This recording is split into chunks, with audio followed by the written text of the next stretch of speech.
Good morning બચ્ચા party and welcome to the class of physics with CD Patel. અને આજે આપણે એક એવો ટૉપિક ભણવાના છીએ કે જે આ ચેપ્ટરની અંદર નથી. તો સર રવા દો ને. ના, જો આની અંદરથી કેટલાક સૂત્રો બને છે, 7 થી 8 સૂત્રો બનશે કે જે એક્ઝામ્પલ ગણવા માટે ખૂબ જ ઉપયોગી થશે.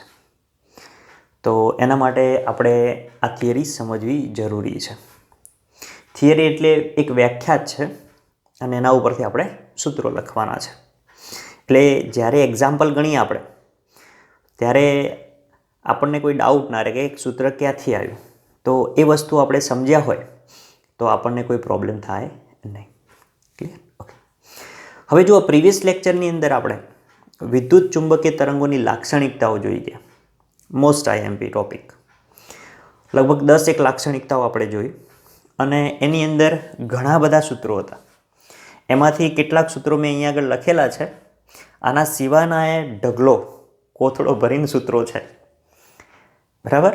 તમને ખ્યાલ હશે જો થિયરી તૈયાર કરી હોય તો એ બધા સૂત્રો તૈયાર કરી દેવાના. પણ આ સૂત્રો મેં કેમ અહીંયા લખ્યા છે? તો આનો ઉપયોગ આજે આપણે જે એક્ઝામ્પલ ગણવાના છે, દાખલા ગણવાના છે, એની અંદર આપણે કરવાનો છે. અને આ થિયરી ઉપરથી આપણે કેટલાક સૂત્રો તારવીશું. એ સૂત્રો આપણે અહીંયા આગળ બીજા લખીશું. ક્લિયર છે? ઓકે. તો એટલા માટે મેં અહીંયા આગળ લખેલા છે. તો જો આજનો ટોપિક છે વિકિરણની તીવ્રતા. તમારે આ થિયરી તૈયાર કરવાની નથી. તમારે આના ઉપરથી જે સૂત્રો બને છે એ સૂત્રો તૈયાર કરવાના છે કે જેનો ઉપયોગ એક્ઝામ્પલની અંદર થાય છે. એટલે થિયરીનો કોન્સેપ્ટ આપણને હોવો જોઈએ. ક્લિયર? અને સમજી એને તૈયાર કરશો તો ક્યારેય વાંધો આવશે નહીં. અને રોજનું રોજ તૈયાર કરવાનું, 1-2 વાર લખીને તૈયાર કરો એટલે રેડી. ક્લિયર? ઓકે. તો ચલો સ્ટાર્ટ કરીએ. જુઓ, ટોપિક છે વિકિરણની તીવ્રતા. તો વિકિરણની તીવ્રતા કોને કહેવાય? તો જુઓ, વિકિરણની પ્રસરણની દિશાને લંબ એવી. ચલો ધારો કે આ કોઈ વિકિરણ છે, એનું પ્રસરણ થાય છે. બરાબર? અને વિકિરણને ઉર્જા હોય, વિકિરણ ઉર્જા ધરાવે. હવે આ દિશાને લંબ એવી એકમ ક્ષેત્રફળવાળી સપાટી, ધારો કે આ કોઈ એકમ ક્ષેત્રફળવાળી સપાટી લઈ લઈએ આપણે કે જેની લંબાઈ 1 એકમ અને પહોળાઈ 1 એકમ છે. તો આ એકમ ક્ષેત્રફળવાળી સપાટી માંથી 1 સેકન્ડમાં પસાર થતી ઉર્જાને, એટલે આમાંથી પસાર થતી આ જે ઉર્જા છે, વિકિરણ સ્વરૂપે ઉર્જા પસાર થાય છે, એ ઉર્જાને વિકિરણની ઉર્જા કહે છે. પસાર થતી, સોરી, વિકિરણની ઉર્જા ક્યાં? વિકિરણની તીવ્રતા કહે છે. સોરી, આપણે વિકિરણની તીવ્રતા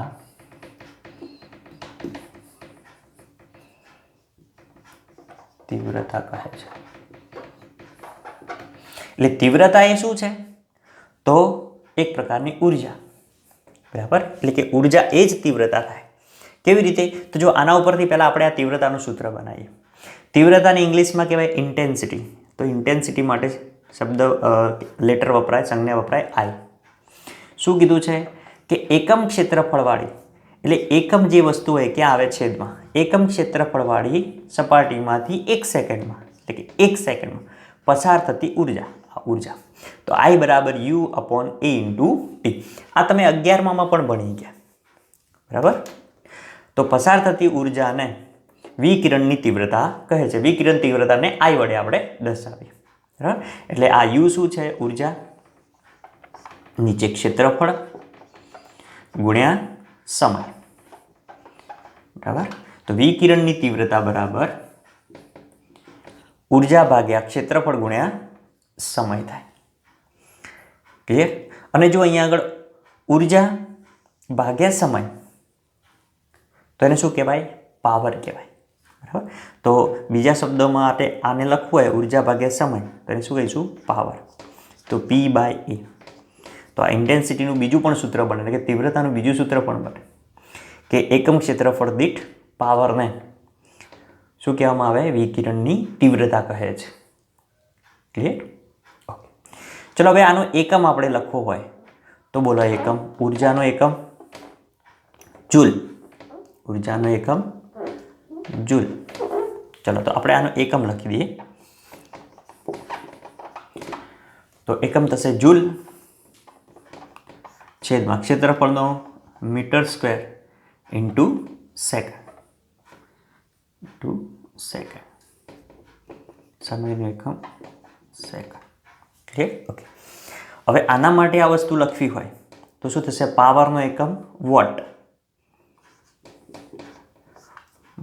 વોલ્ટ નહીં, હા, વોટ પર મીટર સ્ક્વેર. તો આ શું થઈ ગયા? ઇન્ટેન્સિટીના એકમ થઈ ગયા. ચલો આના પરથી પારિમાણિક સૂત્ર બનાવવું હોય તો ચલો જૂલનું પારિમાણિક સૂત્ર m1L2 T-2. બરાબર. અને આનું શું થશે? તો મીટરનું L² ઇન્ટુ સમયનું T1. ચલો ઉપર જવા દો એટલે શું થશે? તો આ m1 અને આ બે તો ડાયરેક્ટ નીકળી ગયા એટલે L0 અને ટી ઉપર જશે એટલે -1 એટલે -2 અને -1 એટલે -3. તો પારિમાણિક સૂત્ર આટલું થશે. બરાબર, વિકિરણની તીવ્રતાનું. ઓકે, તો આ શું છે? વિકિરણની તીવ્રતા. તો આ એક સૂત્ર છે. આ સૂત્ર તમારે એક્ઝામ્પલની અંદર આવશે, તો આ એક યાદ રાખવાનું. ક્લિયર? બીજું આ સૂત્ર પણ તમને આવશે. બરાબર, તો આ બે સૂત્રો એની અંદર તમારે યાદ રાખવાના. હવે જો આપણે લાક્ષણિકતાઓની અંદર ઉર્જા ઘનતાની વાત કરી હતી, વિદ્યુત ચુંબકીય તરંગોની લાક્ષણિકતાઓની અંદર આપણે ઉર્જા ઘનતાની વાત કરેલી હતી. તો હવે આ જે તીવ્રતાનું સૂત્ર છે એ આપણે ઉર્જા ઘનતાના સ્વરૂપમાં લખવું છે. જુઓ તો આ તીવ્રતાનું સૂત્ર આપણે ઉર્જા ઘનતાના સ્વરૂપમાં લખીએ. જો તો ઉર્જા ઘનતા એટલે આપણને ખ્યાલ છે કે ઉર્જા ઘનતા કોને કહેવાય? ઉર્જા ઘનતા તો કે એક એકમ કદમાં રહેલ ઉર્જા અથવા તો એક એકમ કદમાં રહેલ ઉર્જાને શું કહેવાય? ઉર્જા ઘનતા કહેવાય. ક્લિયર? ઓકે. તો હવે ધારો કે આ કોઈ એકમ ક્ષેત્રફળવાળી સપાટી છે, તો એ સપાટીમાંથી ધારો કે આ પ્રકારનું વિકિરણ પસાર થાય છે. હવે આપણે ધારો કે આને એક આ પ્રમાણેનો ક્યુબ વિચારી લઈએ. જુઓ આ પ્રકારનો એક ક્યુબ વિચારી લઈએ.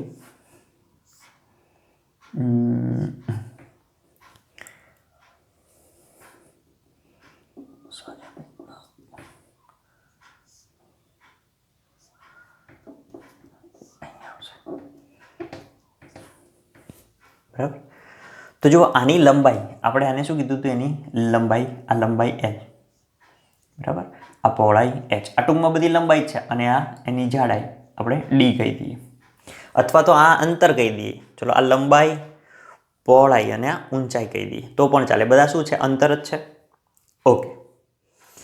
તો હવે જ્યારે વિકિરણ જે છે એ આ એકમ ક્ષેત્રફળવાળી સપાટીમાંથી પસાર થશે, બરાબર, તો એને કાપેલો વેગ અથવા તો કાપેલું અંતર આપણે કહીએ, અથવા તો એકમ સમયમાં કાપેલું અંતર એટલે એને શું કહેવાય? વેગ. તો એનો વેગ કેટલો થાય? તો વેગ બરાબર અંતર ભાગ્યા સમય. બરાબર. તો જુઓ વેગ એટલે હવે વિદ્યુત ચુંબકીય તરંગ અર્થાત વિકિરણનો વેગ કેટલો હોય? તો પ્રકાશના વેગ જેટલો એટલે c જેટલો. અંતર કેટલું છે? ધારો કે અહીંયાથી અહીંયા 1 સેકન્ડમાં જતા લાગતો સમય. બરાબર, લખ્યું છે ને 1 સેકન્ડમાં પસાર થતી ઉર્જા. ઉર્જા u છે. ધારો કે 1 સેકન્ડમાં એ અહીંયાથી અહીંયા જાય છે ઉર્જા. બરાબર, 1 સેકન્ડમાં અહીંયાથી અહીંયા ઉર્જા જાય છે આટલા ભાગમાં. તો આપણે આટલા ભાગને ક્યુબ બનાવી દીધો. બરાબર. હવે આપણે એનું કદ લેવું છે, કારણ કે આપણે ઉર્જા ઘનતાના સ્વરૂપમાં તીવ્રતાનું સૂત્ર મેળવવું છે. બરાબર. તો જુઓ વેગ c બરાબર અંતર કેટલું છે? તો આના જેટલું થશે d ભાગ્યા સમય t. પણ જો આપણે 1 સેકન્ડમાં પસાર થતી ઉર્જા છે, બરાબર, એટલે સમય કેટલો લઈશું? 1 એટલે t બરાબર 1 લઈ લો તો c બરાબર શું થશે? d. તો અંતર કેટલું થશે? તો c જેટલું થશે. આ અંતર કેટલું થશે? c જેટલું અંતર થશે. તો હવે આ જે ક્યુબ છે બરાબર એનું આપણે કદ શોધી કાઢીએ કારણ કે એકમ કદમાં રહેલી ઉર્જાની વાત કરવાની છે આપણે. તો કદ બરાબર શું થાય? ક્ષેત્રફળ ગુણ્યા અંતર અથવા તો લંબાઈ ગુણ્યા પહોળાઈ ગુણ્યા ઊંચાઈ બરાબર. હવે લંબાઈ ગુણ્યા પહોળાઈ બરાબર શું થાય? ક્ષેત્રફળ એ ગુણ્યા આપણે આ અંતર કહી દઈએ. ચલો આ પહોળાઈ ગુણ્યા ઊંચાઈ છે અને આ અંતર લઈ લઈએ આપણે. તો અંતર કેટલું છે? સી બરાબર. પરંતુ જુઓ એકમ કદમાં રહેલી ઉર્જા એટલે એકમ ક્ષેત્રફળમાંથી પસાર થતી ઉર્જા એટલે આ શું લઈ લઈએ આપણે? 1 એકમ લઈ લઈએ. આ કદ વી બરાબર. તો ક્ષેત્રફળ કેટલું થાય? 1 એકમ બરાબર. અને આ cm9 તો v બરાબર શું થાય? c. તો કદ કેટલું થાય? c જેટલું થાય. કદ કેટલું થશે? c જેટલું. એટલે કે એકમ ક્ષેત્રફળમાંથી પસાર થતી વિકિરણની ઉર્જા c જેટલા કદમાં હશે. એટલે આ કદ કેટલું થયું? c જેટલું થયું. ક્લિયર? આ એકમ ક્ષેત્રફળ છે. આ એકમ ક્ષેત્રફળમાંથી પસાર થયેલી ઉર્જા આ ઉર્જા છે બરાબર. એ બધી અહીંયા હશે આટલા અંતરમાં હમણાં વાત કરીએ પ્રમાણે બરાબર. તો એ ઉર્જા c જેટલા કદમાં હશે. આપણે કદ શોધી કાઢ્યું જુઓ અહીંયા આગળ c જેટલા કદમાં હશે બરાબર. ઓકે. તો હવે આ ઉર્જા ઘનતાના સૂત્ર ઉપરથી આપણે લખવું હોય તો ભાઈ એકમ કદમાં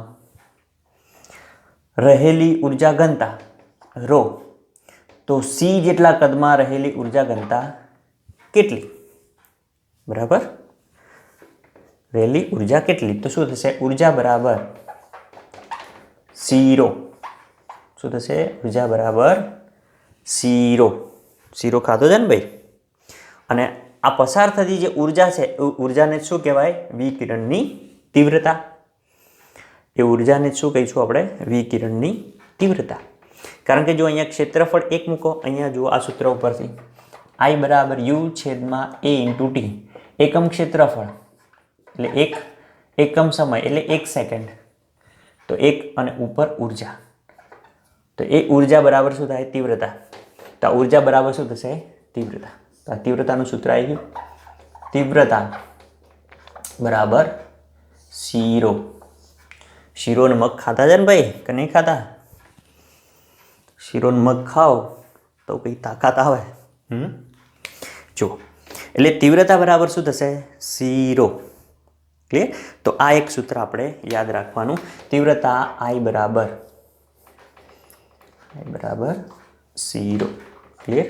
આ સૂત્ર આ ક્લિયર? આ ઉર્જાનું પણ સૂત્ર છે. ક્લિયર? ઓકે. હવે જો આ સૂત્રને આપણે ઘનતાના સ્વરૂપમાં લખીએ, ઉર્જા ઘનતાના સ્વરૂપમાં, તો ઉર્જા ઘનતાના સ્વરૂપમાં આગળના સૂત્રો આપણે ભણી ગયા. કયા હતા? જુઓ રો બરાબર વિદ્યુત ક્ષેત્ર માટે લખવું હોય તો શું લખાય? ε0 E². અને ચુંબકીય ક્ષેત્ર માટે લખવું હોય તો ઈના જેવો b અને ε0 જેવું 1/μ0. એટલે આ થાય ઇઝ ઇક્વલ ટુ આપણે આ પ્રમાણે પણ લખી શકીએ b²/μ0. ચલો ક્લિયર? તો આ તીવ્રતા માટે આપણે લખવું હોય તો તીવ્રતા માટે સૂત્ર બને I બરાબર શું છે? c₀. તો રોની જગ્યાએ આપણે આ લખી શકીએ તો c∈0 E². રોની જગ્યાએ ε0 E². એટલે આવું એક સૂત્ર બને. અને આના માટે લખવું હોય તો I બરાબર cb²/μ0. cb²/μ0.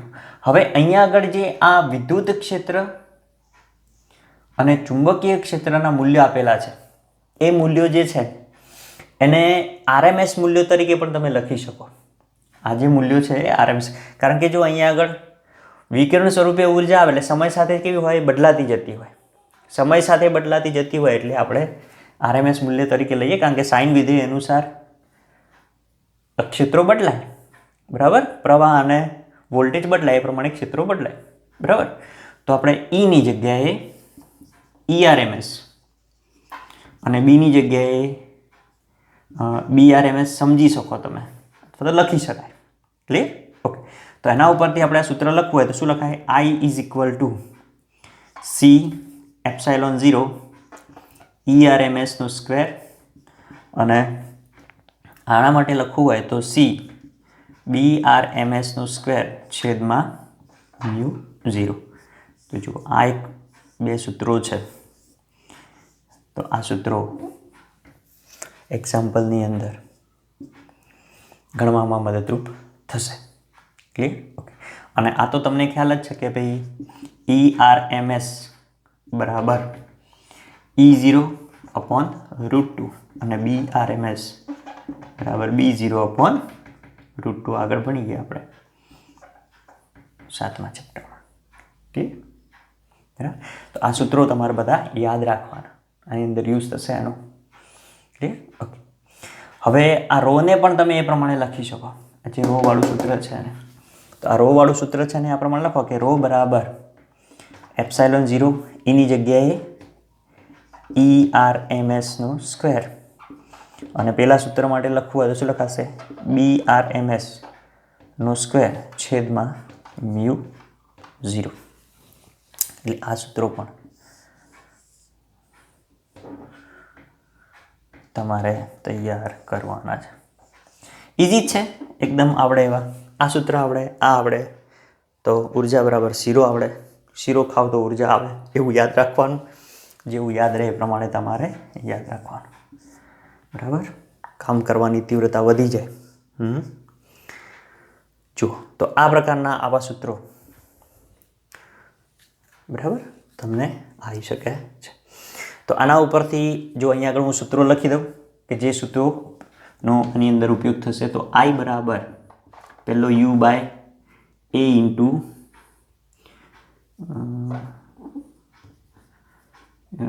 Into T is equal two P/A પણ થાય. આ તીવ્રતાનું લખ્યું આપણે. ક્લિયર? ઓકે. અને એ બરાબર C રો પણ કહેવાય. બરાબર? તીવ્રતાનું સૂત્ર C રો પણ કહેવાય. ક્લિયર? અરે ક્લિયર? ઓકે. પછી આપણે આ ઘનતાવાળા સૂત્રો લખ્યા. આ સૂત્રો અને આ સૂત્રો છે. બરાબર? જુઓ, તો એક આ સૂત્ર પણ આપણે લખી શકીએ કે I બરાબર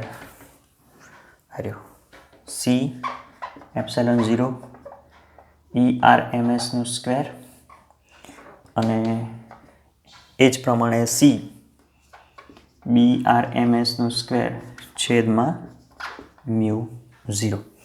તો આ ઇન્ટેન્સિટી માટે, તીવ્રતા માટે. બરાબર?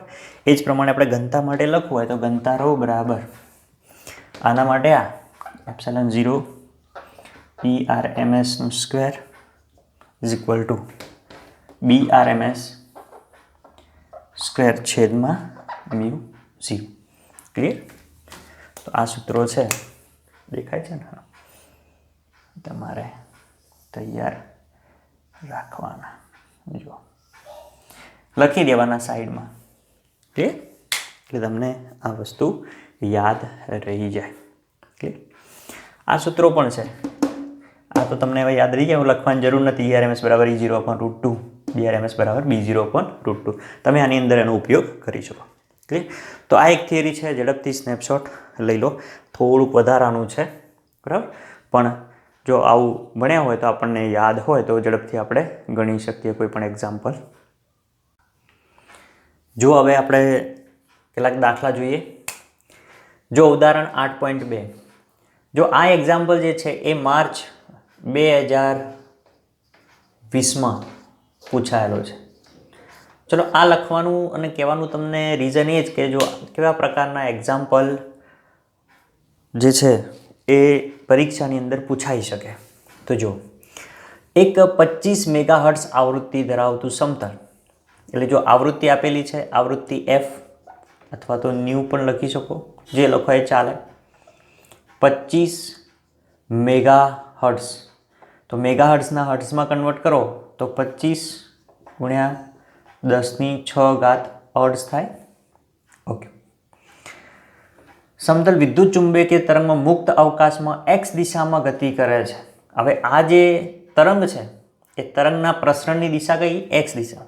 એટલે કે તરંગના પ્રસરણની દિશા કઈ છે? x દિશામાં. x દિશા. અને એક્સ દિશામાંનો ઘટક આઈ કેપ. ક્લિયર? ચોક્કસ સમયે અને અવકાશના એક ચોક્કસ બિંદુ આગળ ઈ બરાબર ઈનું મૂલ્ય આપેલું છે કે ઈ સદિશ ઈ બરાબર 6.3 જે વોલ્ટ પર મીટર. જે એટલે કઈ દિશામાં છે? તો વાય દિશામાં. કોણ છે વાય દિશામાં? તો વિદ્યુત ક્ષેત્ર. તો અહીંયા લખો આપણે કે વિદ્યુત ક્ષેત્રની દિશા બરાબર કઈ દિશા હશે? વાય દિશામાં. અને એનો ઘટક સદિશ કયો થશે? જે કેપ. બરાબર. તો આ બિંદુ આગળ સદિશ બી શોધો. સદિશ ઈ આપેલો છે, તમારે સદિશ બી શોધવાનો છે. તો બોલો સિમ્પલ સૂત્ર આની અંદરથી કયો યુઝ થશે? તો પેલું E by B is equal to C વાળું સૂત્ર. એના ઉપરથી પહેલાં આપણે શું શોધી કાઢીએ? બી શોધી કાઢીએ અને બીને આપણે સદિશ સ્વરૂપમાં લખી દઈએ. ક્લિયર? એની દિશા નક્કી કરી દઈએ. પહેલાં એનું મૂલ્ય શોધી કાઢો અને પછી એની દિશા નક્કી કરી દો. તો જુઓ કયું સૂત્ર આવશે? તો E by B is equal to C પરથી આપણે શોધવાનું છે બી. તો બીને કરતા બનાવો. તો બી બરાબર સી નીચે આ બે ઉપર જાય તો ઈ બાય સી. બોલો હવે ઈનું મૂલ્ય લેવું હોય આપણે તો અહીંયાથી મૂલ્ય લેવું હોય તો ખાલી મૂલ્ય કેટલું થાય? 6.3 ભાગ્યા સીનું મૂલ્ય આખી દુનિયા જાણે છે 3 ગુણ્યા 10⁸. આ બંનેનું સાદુરૂપ આપો એટલે મળશે તમને 2.1 ગુણ્યા 10⁻8 ટેસ્લા. તો આ મળ્યું તમને બી. ચલો તો બીનું મૂલ્ય મળી ગયું. આ શું મળ્યું છે તમને? મૂલ્ય. હવે સદિશ સ્વરૂપે કીધું છે એટલે એની દિશા શોધવાની થાય. તો જો પ્રસરણની દિશા એ એક્સ દિશામાં છે, વિદ્યુત ક્ષેત્રની દિશા વાય દિશામાં છે અને આપણે વિદ્યુત ચુંબકીય તરંગોની લાક્ષણિકતાઓની અંદર ભણી ગયા કે વિદ્યુત ક્ષેત્ર અને ચુંબકીય ક્ષેત્ર નો સદિશ ગુણાકાર બરાબર પ્રસરણની દિશા. કારણ કે આ બંનેની દિશા એકબીજાને લંબ છે અને એ બંનેની લંબ પ્રસરણની દિશામાં પ્રસરણની દિશા હોય. કોની? તરંગની. તો પ્રસરણની દિશા. ક્લિયર? ઓકે. તો જો આ તરંગ પ્રસરણની દિશા કઈ છે? તો આઈ કેપ એક્સ દિશામાં. એક્સ દિશામાં એટલે શું લખાય? I cap. પછી તમને વિદ્યુત ક્ષેત્રની દિશા આપી છે તો વિદ્યુત ક્ષેત્ર આ રહ્યું તો એ જે કેપ છે. બરાબર. તો હવે જે ક્રોસ ખાલી જગ્યા કરીએ તો તમને આઈ મળે.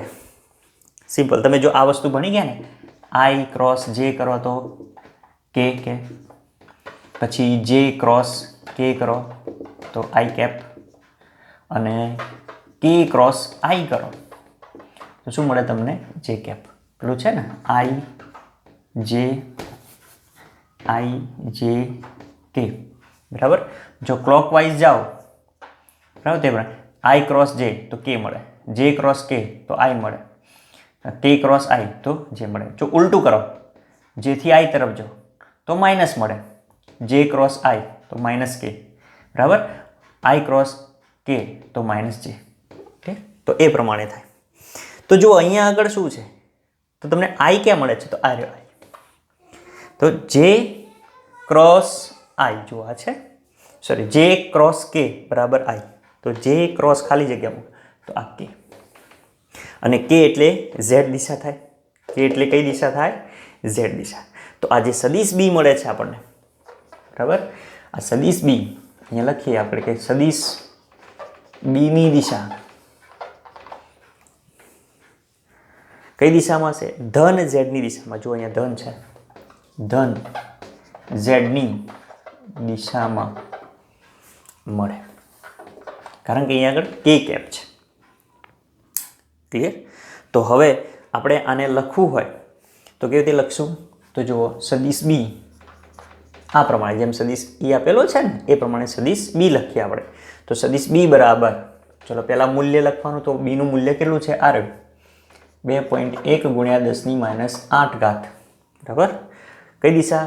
ઝેડ. ધન ઝેડ અક્ષની દિશામાં, બરાબર. તો શું લખાશે? કે કેપ, બરાબર. એકમ સસલા, સસલા નહીં ટેસ્લા. ચલો ક્લિયર. તો આ પ્રકારે આવો એક્ઝામ્પલ ગણવાનું. બોલો કેટલો સરળ. આ ખાલી મેં એમનામ જ લખેલું છે તમને યાદ કરવા માટે. 11માં ભણી ગયા, સદિશ ગુણાકારમાં આવે ને, તમારે આટલું લખવાનું થાય. મૂલ્ય શોધી કાઢો અને સદિશ સ્વરૂપે લખો. ક્લિયર? ઓકે. જો હવે ઉદાહરણ 8.3 જોઈ લઈએ. શું કહે છે કે પ્લસ એક્સ એટલે કે ધન એક્સ દિશામાં પ્રસરતા એક સમતલ વિદ્યુત ચુંબકીય તરંગોમાં ચુંબકીય ક્ષેત્ર, જો ચુંબકીય ક્ષેત્ર તમને આપેલું છે બી વાય, બરાબર. તો બી વાય બરાબર 2 × 10⁻7 sine 0.5 × 10⁻³ x plus 1.5 × 10⁻11 t tesla ચુંબકીય ક્ષેત્રનો એકમ છે. સૂત્ર વડે આપવામાં આવે છે. તો તરંગની તરંગ લંબાઈ અને આવૃત્તિ શોધો. તરંગ લંબાઈ આના ઉપરથી મળી જાય, આવૃત્તિ પણ એના ઉપરથી મળી જાય આપણને, બરાબર. આ સૂત્ર વાપરો તો પણ ચાલે. ક્લિયર? ઓકે. વિદ્યુત ક્ષેત્ર માટેનું સમીકરણ લખો, એટલે આવું આપણે સમીકરણ લખવાનું થાય. વિદ્યુત ક્ષેત્ર આવ્યું, બરાબર. તો ચલો આવડી જાય. વિડીયો પોઝ કરી અને જાતે ગણવાનો ટ્રાય કરો. તો જો આપણે અહીંયા આગળ જે સમીકરણ છે એ સમીકરણને આપણું જે સમીકરણ છે બી બરાબર બી, કારણ કે ચુંબકીય ક્ષેત્ર આપણે આ સમીકરણ સાથે આપણે એને સરખાવીએ. તો અહીંયા આગળ જે સમીકરણ આપેલું છે જુઓ, બી વાય બરાબર 2 × 10⁻7 સાઇન 0.5 × 10⁻³ x પ્લસ 1.5 × 10⁻11 t ને જે આપણું ઇક્વેશન છે બી બરાબર B0 સાઇન કે ઝેડ. હવે જો પ્લસ છે તો અહીંયા પ્લસ લખો તો પણ કોઈ વાંધો નહીં, બરાબર. ઓમેગા ટી જે પ્રમાણે ઇક્વેશન આપ્યું હોય એ પ્રમાણે કરી દેવાનું સાઇન, બરાબર. પ્લસ લખશો તો બહુ ચિંતા કરવાની જરૂર નથી કે પ્લસ છે ને માઇનસ છે કરીશું. આની અંદર એનો કોઈ ઇસ્યુ આવશે નહીં. એટલે આ ચેપ્ટર પૂરતું તમે અહીંયા આગળ પ્લસ કરી શકો. એટલે KZ plus omega T. Clear છે? ઓકે. તો આની સાથે સાથે સરખાવતા જો તો B0 બરાબર આ, ચલો તો B0 બરાબર લખીએ આપણે અહીંયા આગળ બધા પેરામીટર્સ લખી દઈએ પહેલાં. તો કે B0 બરાબર 2 × 10⁻7, બરાબર. ઓકે. પછી સાઈન એમના એમ, પછી કે. તો જુઓ કેના જેવું અહીંયા આગળ આપેલું છે. આ તો દિશા આપેલી છે આપણને, બરાબર. આ શું આપેલું છે? દિશા આપેલી છે.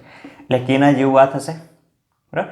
જો એટલે અહીંયા આગળ આપણે એક્સ લખવાનું થાય, બરાબર. એક્સ દિશામાં પ્રસરણ છે ને એટલે એક્સ લખવાનું, કે એક્સ પ્લસ ઓમેગા ટી. તો જુઓ કેની જગ્યાએ 0.5 × 10⁻³ બરાબર એક્સ પ્લસ ઓમેગા. તો ઓમેગાની જગ્યાએ આટલું લખવાનું. તો જો ઓમેગા બરાબર 1.5 × 10⁻11, બરાબર. આટલી વસ્તુ આપણે શોધી. હવે આ જે ચુંબકીય ક્ષેત્ર જે છે એ કઈ દિશામાં પ્રસરણ પામે છે? તો વાય દિશામાં. જુઓ બી વાય લખેલો છે ને, એટલે આ જે ચુંબકીય ક્ષેત્ર છે અહીં આપણે લખીએ કે અહીં ચુંબકીય ક્ષેત્રના પ્રસરણની દિશા અથવા ચુંબકીય ક્ષેત્ર વાય દિશામાં છે, બરાબર. ચુંબકીય ક્ષેત્ર વાય દિશામાં. તો વાયને લંબ અને હા અહીંયા આગળ આ એક્સ છે એટલે તરંગના પ્રસરણની દિશા કઈ થઈ ગઈ? એક્સ, બરાબર. એના ઉપરથી આપણે નક્કી કરી શકીએ. એટલે અહીંયા આવું લખીએ ભાઈ આ તરંગના પ્રસરણની દિશા એક્સ છે અથવા તો એક્સ દિશામાં પ્રસરણ પામે છે આ તરંગ. ક્લિયર? ઓકે. તો જુઓ તરંગ પ્રસરણની દિશા એક્સ, ચુંબકીય ક્ષેત્રની દિશા વાય. તો આપણે આ જે વિદ્યુત ક્ષેત્રનું સમીકરણ મળશે કઈ દિશામાં મળશે? તો ઝેડ દિશામાં મળશે. આટલો તો આપણને ખ્યાલ આવી જવો જોઈએ. ક્લિયર? ઓકે. તો જો હવે આપણે તરંગની તરંગ લંબાઈ શોધી કાઢીએ, એની આવૃત્તિ શોધી કાઢીએ અને એના ઉપરથી આપણે સમીકરણ લખીએ. જો આ બાજુનું પહેલાં ક્લિયર કરી દઉં, સ્નેપ લઈ લેજો. જો હવે આપણે અહીંયા આગળ તરંગ લંબાઈ શોધી કાઢીએ. તો જુઓ પહેલો એ તરંગ લંબાઈ માટે તો જો તરંગ લંબાઈ માટે આપણે સૂત્ર આ વાપરીશું, કારણ કે આપણી જોડે કે છે જો, બરાબર, 2π/λ. લેમડા શોધવાનો આપણે. તો તરંગ લંબાઈ માટે સૂત્ર લખીએ કે બરાબર 2π/λ પરથી લેમડા બરાબર શું થશે? 2π/k. ચલો, એટલે 2 × 3.14 અને k ની કિંમત આપણી જોડે છે 0.5 × 10⁻11. ચલો, હવે આનું સાદરૂપ આપો તો લેમડા મળે 12.56 × 10⁻3. ઓકે, જો એક પોઈન્ટ આ બાજુ ખસેડો તો 10⁻2 થાય, તો 1.256 × 10⁻2 આ આવશે મીટરમાં, બરાબર, લેમડા બરાબર. તો 10⁻2 એટલે આપણે સેન્ટીમીટરમાં, ચલો મીટરમાં જ રાખો ને, ચલો સેન્ટીમીટરમાં નહીં કન્વર્ટ કરો, બરાબર. ઓકે, તો આપણો લેમડા મળી ગયો. હવે આવૃત્તિ શોધવાની કહે છે, તો આવૃત્તિ માટે આ બાજુ સૂત્ર C = F લેમડા. લેમડા આપણે શોધી કાઢ્યો. તો જો આવૃત્તિ માટે, આવૃત્તિ બરાબર, અથવા તો આવૃત્તિ માટે લખીએ, માટે C બરાબર F લેમડા પરથી ન્યૂ લખ્યું છે તો પણ ચાલશે. તો F બરાબર, ચલો, C/λ. C ની વેલ્યુ જગત જાણે 3 × 10⁸ અને લેમડા આપણે શોધી કાઢ્યો 1.256 × 10⁻². આ બંનેનું સાદરૂપ આપો એટલે 2.388 × 1010 હર્ટ્ઝ, બરાબર. અને જો એક પોઈન્ટ આમ ખસેડીએ તો 23.88 × 10⁹ હર્ટ્ઝ થાય. અને 10⁹ એટલે ગીગા હર્ટ્ઝ કહેવાય, એટલે 23.88 ગીગા હર્ટ્ઝ ફ્રીક્વન્સી F અથવા તો ન્યૂ, તમે જે સિમ્બોલ વાપર્યો હોય એ પ્રમાણે લખી દેવાનું. ક્લિયર? ઓકે, હવે તમારે સમીકરણ લખવાનું છે. જો વિદ્યુત ક્ષેત્રનું સમીકરણ લખવાનું, એટલે આ સમીકરણ લખવાનું થાય E બરાબર E0k sin kz plus omega T. આપણે અહીંયા પ્લસ આપેલો છે એટલે પ્લસના સિમ્બોલમાં લખવું પડશે આપણે. ક્લિયર? ઓકે, તો જુઓ અહીંયા આગળ જો આ પ્લસ આપ્યો તો આપણે પ્લસ કરી દેવાનું અહીંયા. હા, એવું કંઈ ગભરાવાની જરૂર નથી. પ્લસ હોય તો પ્લસ લખવાનું, માઇનસ હોય તો માઇનસ લખી દો. ઓકે, તો પહેલાં આપણે આની અંદર E0 શોધવો પડશે, બરાબર. અને E0 એ આપણને આ B0 પરથી મળી જશે. તો હવે B માટે જુઓ, પહેલાં આપણે E0 શોધી કાઢીએ. તો E0 માટે આ સમીકરણ વાપરીશું આપણે, E0/B0 = C. તો E0/B0 = C પરથી આપણે જોઈએ છે વિદ્યુત ક્ષેત્ર માટે E0. E0 બરાબર C × B0. C 3 × 10⁸ ગુણ્યા B0 2 × 10⁻⁷. ચલો, તો 3 દુ 6, 3 દુ 6 અને અહીંયાથી એટલે 60 આવશે ને, બરાબર. E0 બરાબર 60, બરાબર. એકમ આવશે વોલ્ટ પર મીટર. એટલે E0 મળી ગયો તમને. હવે સમીકરણ પેલું એના ઉપરથી બનાવી દો, તો B બરાબર B0 sin k, કઈ દિશામાં છે? x, kx plus omega T પરથી. ચલો, B બરાબર, સોરી, B ક્યાં શોધવાનું આપણે? E ને, સોરી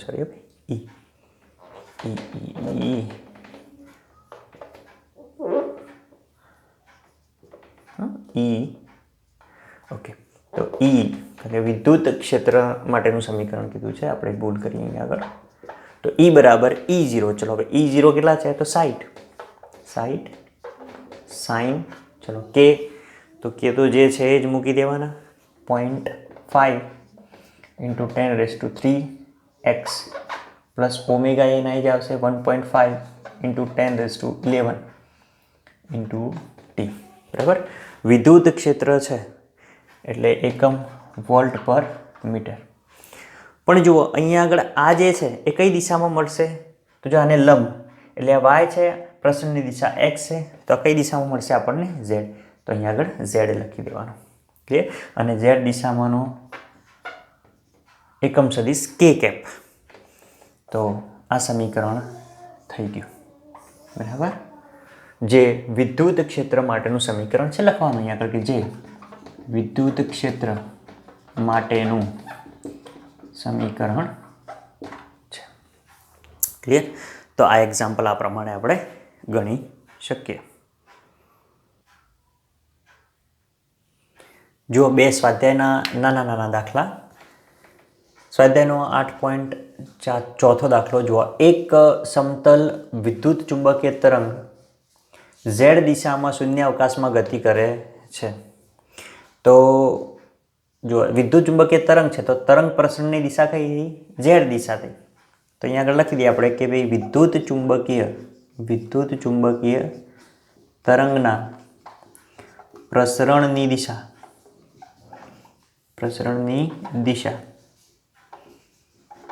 કઈ છે? ઝેડ દિશામાં. અને ઝેડ દિશામાંનો એકમ સદિશ કે કેપ. તેમાં વિદ્યુત ક્ષેત્ર અને ચુંબકીય ક્ષેત્ર સદિશો માટે તમે શું કહી શકશો? તો જો પ્રસરણની દિશા તમને ઝેડ અક્ષની દિશામાં મળે છે એટલે કે એ દિશામાંનો એકમ સદિશ કે કેપ છે. બરાબર. તો હવે વિદ્યુત ક્ષેત્ર અને ચુંબકીય ક્ષેત્ર માટે આપણે શું કહી શકીએ? તો જો હવે દિશાઓ માટે આપણે પ્રસરણની દિશા બરાબર શું લખતા હતા? તો જુઓ, વિદ્યુત ચુંબકીય ક્ષેત્ર માટે પ્રસરણની દિશા એટલે કે તરંગ પ્રસરણની દિશા બરાબર E ક્રોસ B, આવું લખતા હતા આપણે. તો ચલો, પ્રસરણની દિશા જે છે એ કે કેપ ક્યારે મળે? તો જો અગાઉના એક દાખલાની અંદર મેં તમને એ જ સમજાવ્યું કે કે કેપ ક્યારે મળે? તો જ્યારે I ક્રોસ J હોય ત્યારે. એનો મતલબ કે I કેપ એટલે એક્સ અક્ષની દિશામાંનો ઘટક. તો આ જે વિદ્યુત ક્ષેત્ર છે એ કઈ દિશામાં હશે? એક્સ અક્ષની દિશામાં. અને જે કેપ ઉપરથી આ જે ચુંબકીય ક્ષેત્ર છે એ કઈ દિશામાં હશે? તો વાય અક્ષની દિશામાં. એટલે અહીં લખવાનું કે અહીં ઈની દિશા બરાબર આઈની દિશામાં એટલે કે એક્સની દિશામાં એની દિશા કઈ થશે? એક્સ દિશા થશે. કારણ કે આઈ કેપ છે એ દિશામાંનો ઘટક. ક્લિયર? અને બી માટે બીની દિશા કઈ થશે? વાય દિશામાં. કારણ કે ઘટક કયો છે? જે કેપ. ક્લિયર? ઓકે. હવે એનાથી બનતું જે સમતલ છે, આપણે સમતલની વાત કરીએ. જો આ પછી કરીએ આપણે. તો ધારો કે આપણે સમતલની વાત કરીએ તો અહીં ઈ અને બીથી જે સમતલ બને, ધારો કે આ ઈ છે, બરાબર, અને આ બી છે, બરાબર. ઈ અને બીથી આ જે સમતલ બને, બરાબર, તો ઈ અને બી એ તરંગ પ્રસરણની દિશાને લંબ એવા XY સમતલમાં દોલનો કરતો હોય. બરાબર. જો અહીંયા લખું એટલે તમને વધારે ખ્યાલ આવે કે અહીં ઈ અને બી એ તરંગની પ્રસરણ દિશાને લંબ એવા XY સમતલમાં,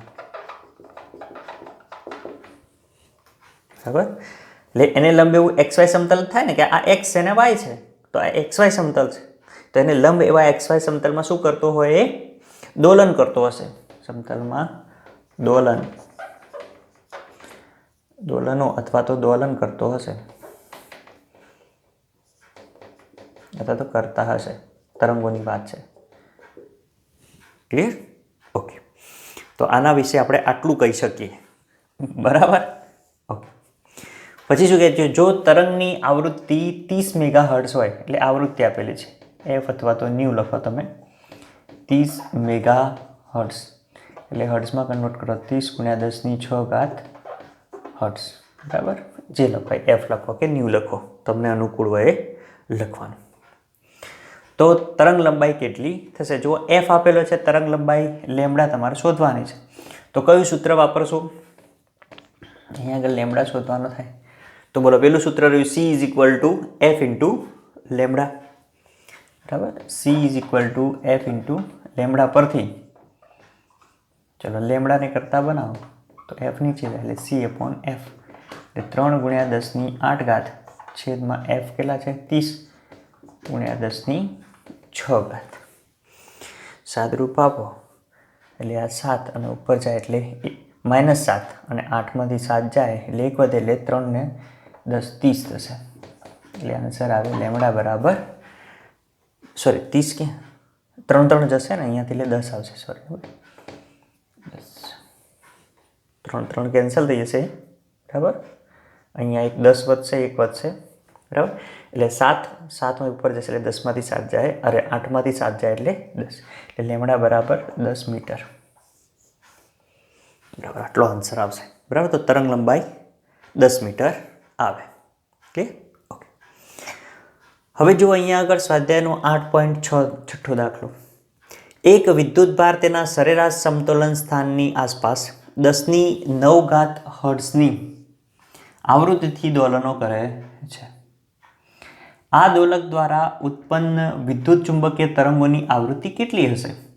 તો જો મેં હર્ટ્ઝના પ્રયોગની તમને વાત કરેલી હતી, બરાબર, કે અહીંયા આગળ આ પ્રમાણેની ગોળાની રચના હોય, સળિયો, બરાબર, ધાતુનો ગોળો, બરાબર, અને આ જે ગોળાઓ છે કેપેસિટર તરીકે વર્તે અને સળિયો ઇન્ડક્ટર. તો વિદ્યુતભાર છે એ આમથી આમ દોલનો કરે.